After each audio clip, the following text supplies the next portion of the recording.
Positive Educational Training, also a certified master pet tech, CPR and first aid instructor. So I want to talk a little bit about bloat today. But first, so that you understand what it feels like to a dog.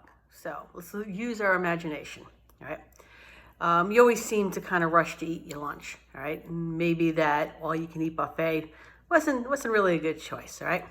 Now you're standing in front of the grooming table and suddenly you feel a little funny, all right? You can't get comfortable. You can't sit, or you can't stand still. You even try to lie down a little bit, but to no avail. Your coworkers just asked, why are you pacing? Right? Something's wrong? Only you don't know what, all right? You run over to the bathroom to throw up, all right? Could it be food poisoning from that questionable all-you-can-eat buffet? But nothing's coming up at that end, right? Except for some foamy stuff. And you're drawing a blank at the other end too, right? You go look at yourself in the bathroom mirror and you notice your gums are like bright red. And your stomach feels rock hard and it hurts. You really just want to go curl up in a ball and go hide somewhere. About an hour or so later, your mouth feels cold, and when you check it out in the bathroom mirror, your gums are now blue. You feel weak, your heart is racing, you collapse, your coworkers call 911, but it's too late, you just died. And that is basically what bloat does to a dog. All right, so bloat, torsion, gastric dilation volvulus, GDV, is what happens when the stomach of a dog twists on itself. It cuts off the esophagus at one end and all the organs south of the stomach at the other end. There is no longer any blood flow to any of these organs, which causes them to shut down.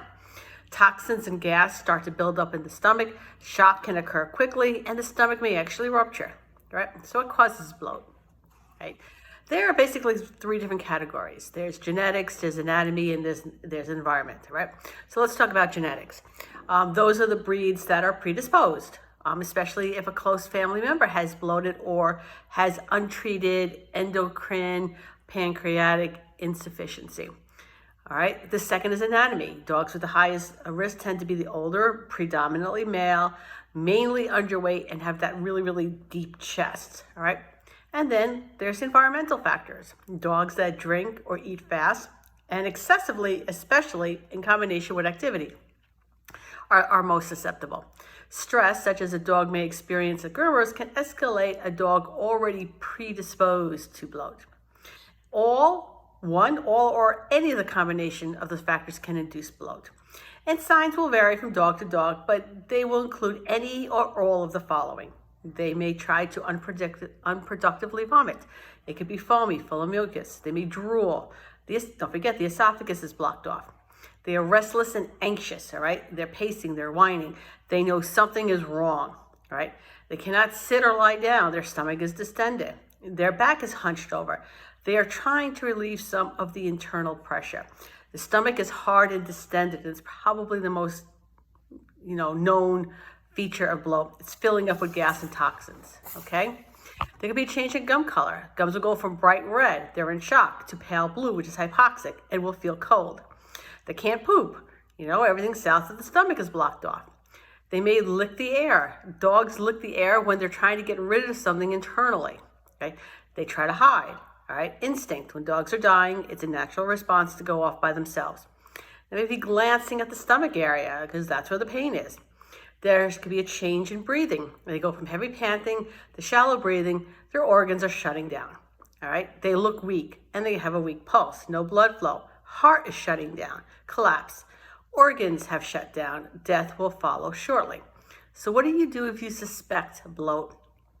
Well, first, contact your veterinarian and then transport immediately, all right? Do not try to treat this on your own unless a veterinarian has trained you how to do this. All right. Time is really of the essence here. Death can occur in a couple of hours.